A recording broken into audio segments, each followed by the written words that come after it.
ডাকসু নির্বাচন অনুষ্ঠিত হচ্ছে। আমরা শুরুতে সকাল ৯টায় যে নির্বাচনের আনুষ্ঠানিকতা শুরু হয়েছে, আমরা আমাদের মীর মোশাররফ হোসেন হলে ভোট প্রদান করার মাধ্যমে আনুষ্ঠানিকতা শেষ করে আমরা এসেছি। আপনারা জানেন যে সকালবেলায় কাজী নজরুল ইসলাম হলে একটু অপ্রীতিকর ঘটনা ঘটার পরিবেশ তৈরি হয়েছিল। এখানে শিবির সভাপতি যে আসলে মেয়াদ উত্তীর্ণ শিক্ষার্থী, তিনি হলের ভিতর ঢুকে সাধারণ শিক্ষার্থীদেরকে ম্যানিপুলেট করার জন্য এই ভোট ইঞ্জিনিয়ারিং করার জন্য এই একটা চেষ্টা কাজী নজরুল ইসলাম হলে শিক্ষার্থীরা তাকে অবশ্যই সেখান থেকে সাধারণ শিক্ষার্থীরা বের করে দিয়েছে, যার জন্য আমরা প্রথম ভিজিট হিসাবে মীর মোশাররফ হোসেন হল থেকে কাজী নজরুল ইসলামের হলেই এসেছে। এখন পর্যন্ত আমরা যা দেখছি, শিক্ষার্থীরা খুবই উৎসবমুখর পরিবেশে এবং সুষ্ঠুভাবে ভোট দিচ্ছে। আমরা মনে করি কোনো শক্তি, কোনো পক্ষই, সেটা যে পক্ষই হোক, শিক্ষার্থীদের ম্যানিপুলেট করার চেষ্টা যাতে না করে। যদি এইরকম কোনো অপ্রীতিকর ঘটানোর চেষ্টা করে, তাহলে অবশ্যই সাধারণ শিক্ষার্থীদের সাথে নিয়ে আমরা এটা প্রতিহত করব। গতকাল আমরা ব্যালট বাক্স সংক্রান্ত ভিডিওটা প্রকাশ করা হয়েছে, এটা একদম পরিকল্পিতভাবে দেখানো হয়েছে।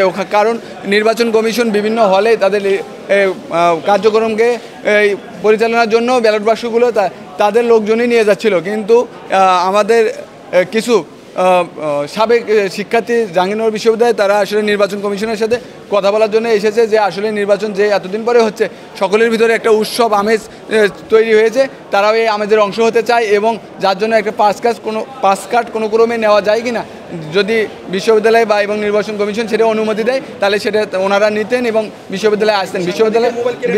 বিশ্ববিদ্যালয় কর্তৃপক্ষ সেটা অনুমোদন করেনি এবং আপনারা দেখবেন যে আমাদের কোনো সাবেক শিক্ষার্থী এখানে আসেনি, কিন্তু আপনারা দেখবেন যে রাতের আধারে, গভীর রাতে বা সকালবেলায় চলে এসেছে শিবির সভাপতি এই হলে, আপনারা যে হলে অবস্থান করছেন।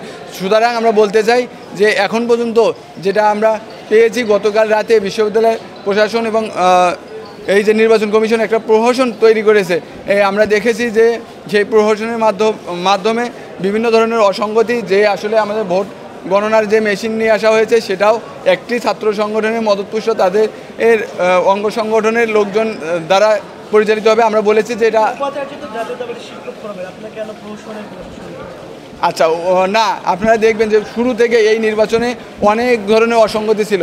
গতকালও আমরা যেটা দেখেছি যে না, ছাত্রলীগ মদতপুষ্ট যে প্রার্থী, তাকে একটা মনে হয় তার জন্য সুবিধা দিচ্ছে, একই সাথে শিবিরের সমর্থিত যে প্যানেল, সেই প্যানেলকেও সুবিধা দিচ্ছে। আমরা দেখেছি গভীর রাত পর্যন্ত শিবির সভাপতি নির্বাচন কমিশনে বসেছিল এবং তাদের যত নেতাকর্মী ওখানে বসেছিল।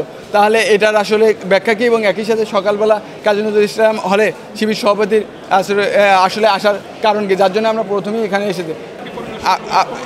আমরা প্রথমে বলেছি নজরুল হলে, কাজী নজরুল ইসলাম হলে আমরা প্রথমে এসেছি।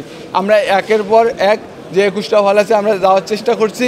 আপনারা জানেন যে জাহাঙ্গীরনগর বিশ্ববিদ্যালয়ে একটা পরিবহনের ব্যাপক সংকট, বায়ুচালিত রিক্সা ছাড়া যাওয়ার কোনো ব্যবস্থা নেই। আমরা আচরণবিধিকে সম্মান রেখে আমরা বায়ুচালিত রিক্সা নিয়েই প্রতিটা হলে যাওয়ার চেষ্টা করেছি। আপনাদের সাথে